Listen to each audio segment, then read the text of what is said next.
ഇത്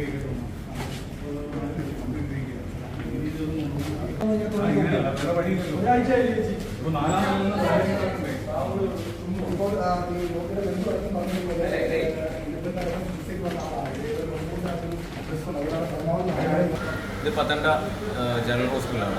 ഇവിടെ ഇത് ആരോഗ്യമന്ത്രിയുടെ സ്വന്തം മണ്ഡലമായിട്ടുള്ള പത്തനംതിട്ട ജനറൽ ഹോസ്പിറ്റലാണ്. ഈ കഴിഞ്ഞ 7 ദിവസമായി ഇവിടുത്തെ ലിഫ്റ്റ് പ്രവർത്തനരഹിതമാണ്. ആ ലിഫ്റ്റ് പ്രവർത്തനരഹിതമായതിനെ തുടർന്ന് ഇവിടെയുള്ള സ്റ്റാഫ് 10-50 അല്ലെങ്കിൽ 60 വയസ്സിന് മുകളിലുള്ള സ്റ്റാഫുകൾ മുകളിൽ കയറി ഈ രോഗികളെ 4 നിലയുണ്ട്. ഈ 4 നിലയിൽ നിന്ന് ഓരോ രോഗികളെയും സ്ട്രെച്ചർ ഇല്ലാത്തതിൻ്റെ അല്ലെങ്കിൽ ലിഫ്റ്റ് ഇല്ലാത്തതിൻ്റെ അടിസ്ഥാനത്തിൽ അവരെ ഒരു തുണിയിൽ ചുരുട്ടി അവരെ ചുമ്മിക്കൊണ്ട് ഈ 4 നിലയും താഴേക്ക് ഇറങ്ങുന്ന ഒരു സ്ഥിതിയാണ് ഇപ്പോൾ ഇവിടെ നടന്നു വരുന്നത്. ഒരു ദിവസം മിനിമം ഒരു 12 രോഗികളെയെങ്കിലും അവർ ഈ 4ാമത്തെ നിലയിൽ നിന്നും 3ാമത്തെ നിലയിൽ നിന്നും താഴേക്ക് ഇറങ്ങുന്നുണ്ട്.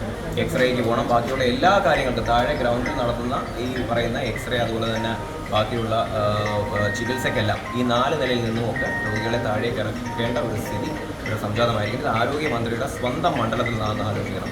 ഈ കഴിഞ്ഞ 7 ദിവസമായിട്ടും ഇവിടെ HMC മീറ്റിംഗ് ഒക്കെ കൂടുമ്പോൾ ഈ ഹോസ്പിറ്റലിന് യാതൊരു വിധമായിട്ടുള്ള ബുദ്ധിമുട്ടുകളും പ്രതിസന്ധികളും ഇല്ല. എല്ലാം നല്ല രീതിയിൽ തന്നെയാണ് നടക്കുന്നതെന്ന് ഇവിടുത്തെ നഗരസഭാ അധ്യക്ഷനടക്കമുള്ള ആളുകൾ പറയുന്നത് ഈ പറയുന്ന ജനാധിപത്യ വിശ്വാസികളുടെ കണ്ണിൽ കുടിയിടുന്നതെന്നാണെന്നും യാതൊരു സംശയമില്ല.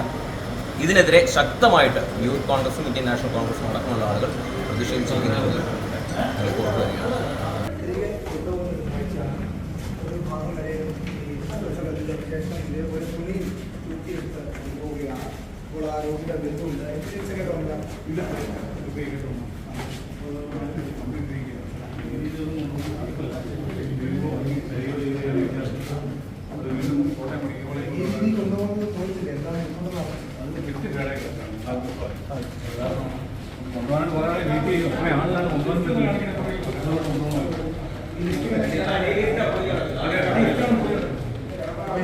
മറ്റു പേഷ്യൻസിനെ കൊണ്ടുവന്ന് ഇപ്പോൾ ഈ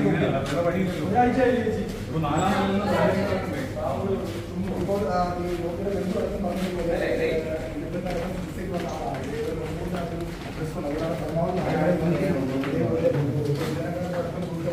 ഒരാഴ്ചയായി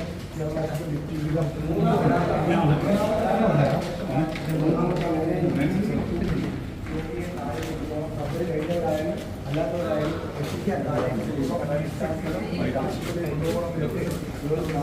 ഇതേപോലെ തുണിയിൽ കൂട്ടി കൊണ്ടുപോകാൻ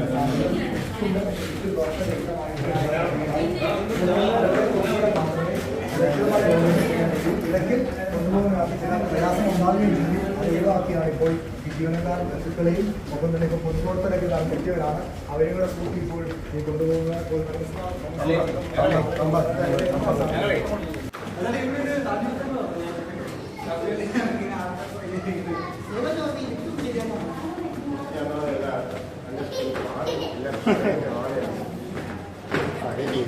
Ini